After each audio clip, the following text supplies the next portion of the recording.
খাৰুপেটীয়াবাসীৰ বাবে সুখবৰ।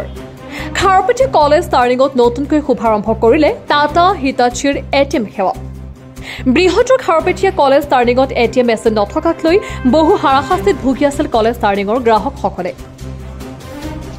এতিয়া আৰু চিন্তাৰ কোনো কাৰণ নাই, কাৰণ টাটা হিটাচীয়ে আজিৰে পৰা আৰম্ভ কৰিলে 24x7 এটিএম সেৱা। কলেজ টাৰ্ণিঙৰ সকলো বেংকৰ গ্ৰাহকৰ বাবে 24x7 উপলব্ধ হ'ব এই সেৱা। যিকোনো বেংকৰ টকা উলিয়াব পাৰিব কোনো ধৰণৰ টেক্স নিদিয়াকৈ।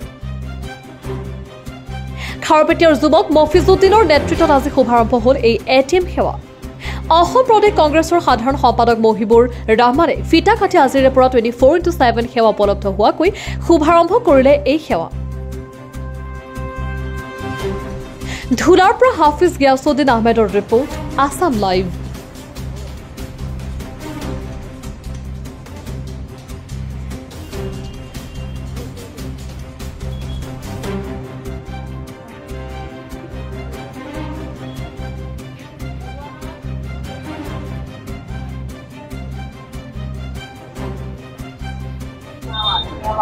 হয়, খাৰুপেটীয়া কলেজ টাৰ্ণিং এই বৃহত্তৰ এৰিয়াত নতুনকৈ টাটা হিটাচী এখন এটিএম স্থাপন কৰা হ'ল। আজি তাৰে শুভ উদ্বোধনী অনুষ্ঠানত মোক নিমন্ত্ৰণ কৰিছিল, মই আহি শুভ উদ্বোধন কৰিলোঁ। কি কি সুবিধা থাকিব এতিয়া? সুবিধা 24 ঘণ্টাই খোলা থাকিব। আৰু আগতে শুনা পাইছিলোঁ টাটা হিটাচী এটিএমত চাৰ্জ কটা যায়, কিন্তু এতিয়া নতুনকৈ যিটো মানে গাইডলাইন আহিছে, মই জনামতে কোনো ধৰণৰ চাৰ্জ কটা নাযায়। ৰাইজৰ সেৱাতহে মানে ছাৰ্ভিচ 24 ঘণ্টাই খোলা থাকিব।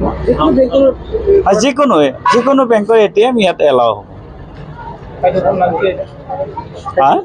ঠাইডোখৰ এইখন college turning, Kharupetia college turning বুলি কয়। কলেজ যোৱা ৰাস্তাটোৰ কাষতে এইখিনি বৃহত্তৰ এৰিয়াত নাই, একেবাৰে লাভলি হোটেললৈকে এইখিনিত এটিএম নাই। বৃহত্তৰ এৰিয়াত এইটো এটা নতুনকৈ এটা সুবিধা পাইছে, জনসাধাৰণে বহুত উপকৃত হ'ব। এইখিনি মই আৰু এটা কথা অৱগত কৰাইছোঁ আপোনালোকক, খাৰুপেটীয়া কলেজৰ ছাত্ৰ ছাত্ৰীসকল তথা প্ৰবক্তাসকলে ইয়াতে মানে বহুত সুবিধা পাব আৰু সিহঁতৰ